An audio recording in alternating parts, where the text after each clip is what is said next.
Question for the jury when this case goes to trial. Tonight, we have a very special guest joining us on the program. I want to welcome in, Kim Wald. She is the attorney representing the Obumseli family. She's joining us tonight from Fort Lauderdale, Florida. Kim, good evening to you. Nice to see you. Thank you for being with us. When I read through the amendments that you made to the complaint with these additions, it's pretty chilling. How did you come to discover this information about security being so close to that fatal fight?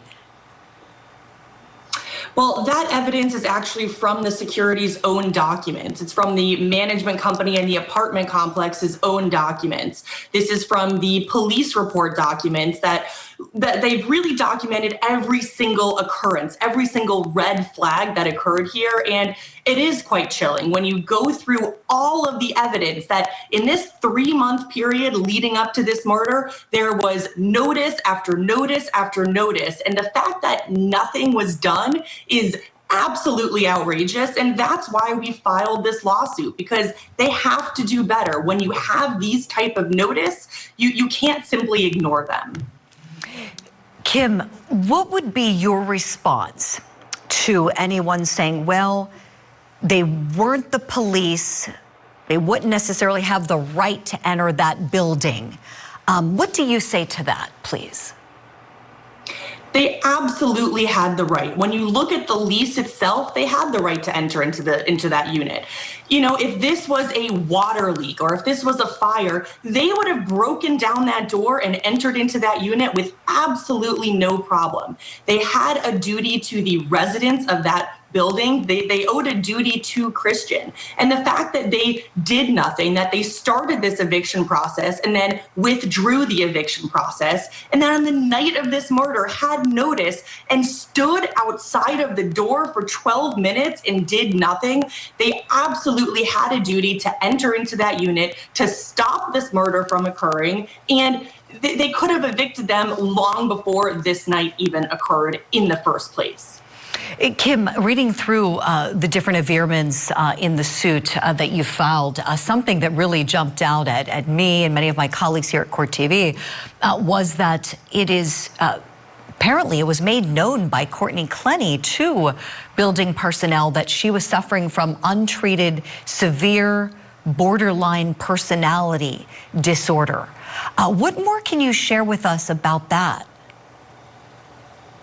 Absolutely. So during this process of eviction, there was notice after notice, and Ms. Clenney had been notified from building management, from the general manager of One Paraiso, that she needed to leave, that this eviction process was taking place, and that the police were going to come and escort her out of the building in the coming weeks.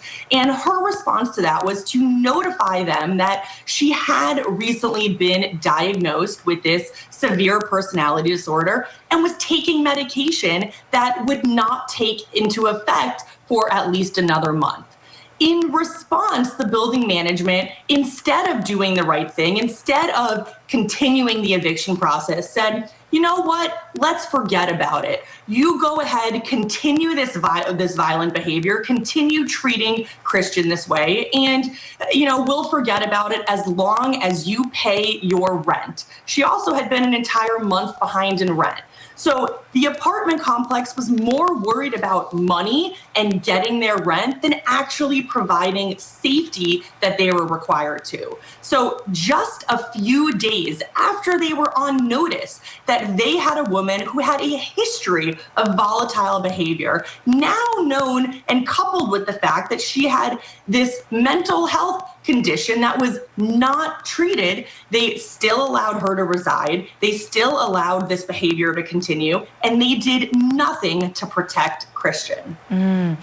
Kim, I want to talk to you more about Christian, please, because we know a lot about the facts of the case that have been certainly made very, very public, through the DA's, press conference announcement of the charges against Courtney Clenney. We know the charges didn't even come right away. There was quite an investigation. But in terms of what more can you tell us about Christian tonight? Who does he leave behind? How is his family doing? Tell us a little bit more of the personal story about who he was, if you would, please. You know, Christian was a really special human being.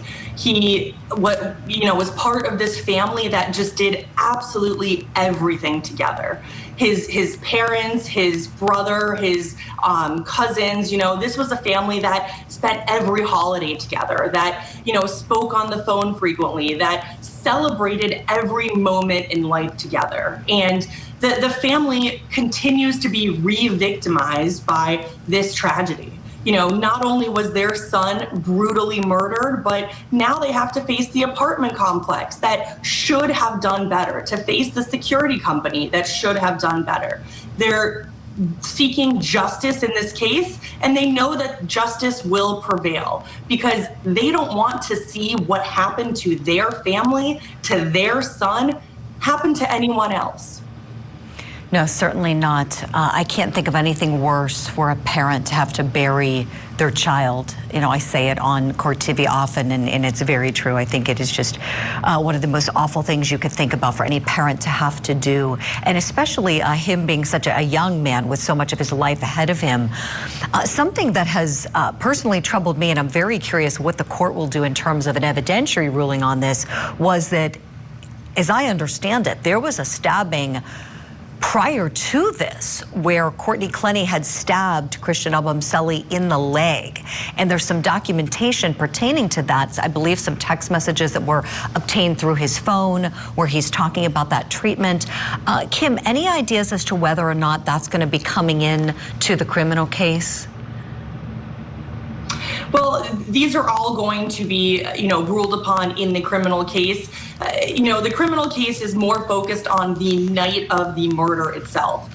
The civil case is more focused on the history of the crime between these two individuals and the fact that there was this history of violence.